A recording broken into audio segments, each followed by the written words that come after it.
Hello, my name is John Svek. Welcome to this ALL24 video.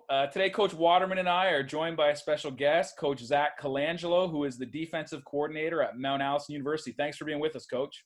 Coach, thanks for having me. I look forward to talking some ball.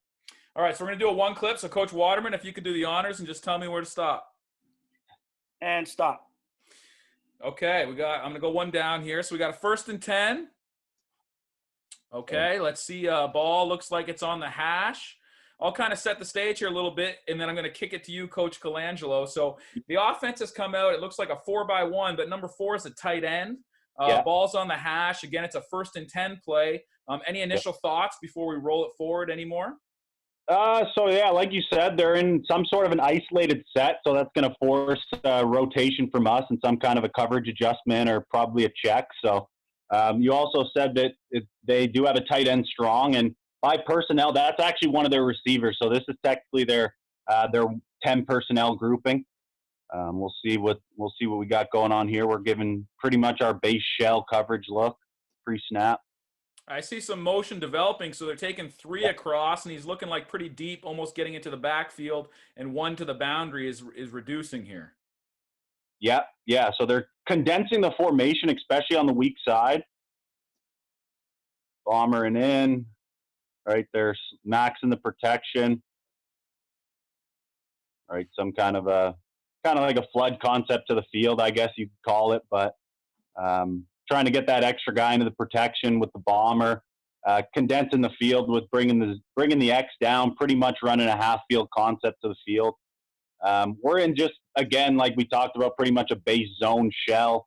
Our halfback's kind of rotated over. He could do a bit better job of expanding if you look at our Will linebacker and our Mac linebacker, we don't play with great spacing here, so we should do a better job recognizing the flow of the zones and being able to push our zones here. But yeah, pretty much flood concept, max pro, and we're just in a pretty standard zone coverage.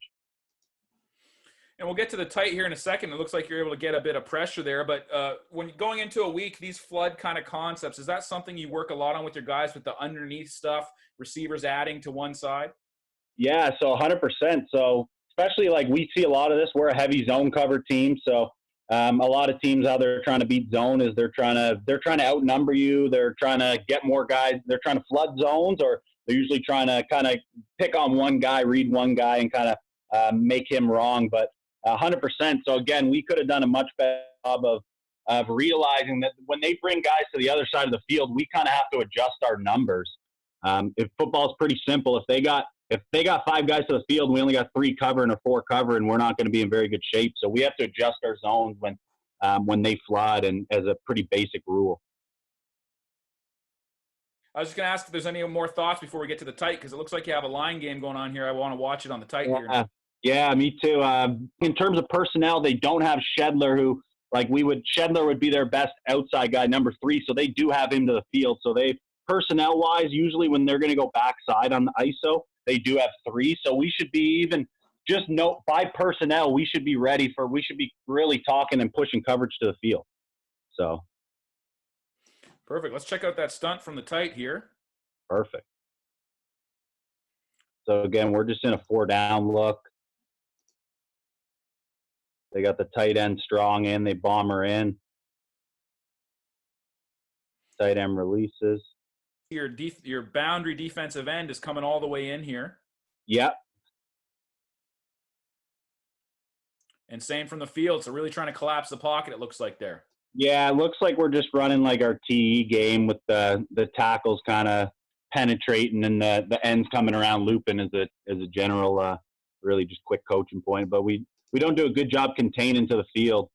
Our tackle doesn't do a good job of containing through the B. He's way too thick on the guard. Like, he's just got to play really on the outside shoulder, 66. We need our tackle to get vertical here and keep the quarterback in the pocket. Keep that contained position. Yeah, if we're running these kind of games, our tackles now are contained players. So, do you have any philosophies when it comes to, you've called the stunt and now a tight end shows up?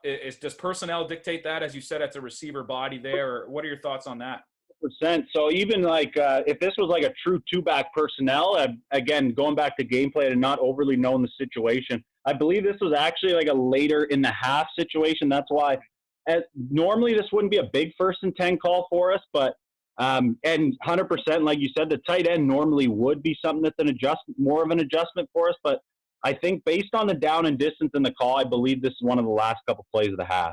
Could be wrong, but 100%, because that guy creating an extra gap, the D gap's strong. We're gonna have to be aware of that. It's a little bit less prevalent when 87's doing it, because not that 87's a hell of a ball player, but he's one of their top 2 receivers. So as you can see, they release him. He's usually not in there to protect.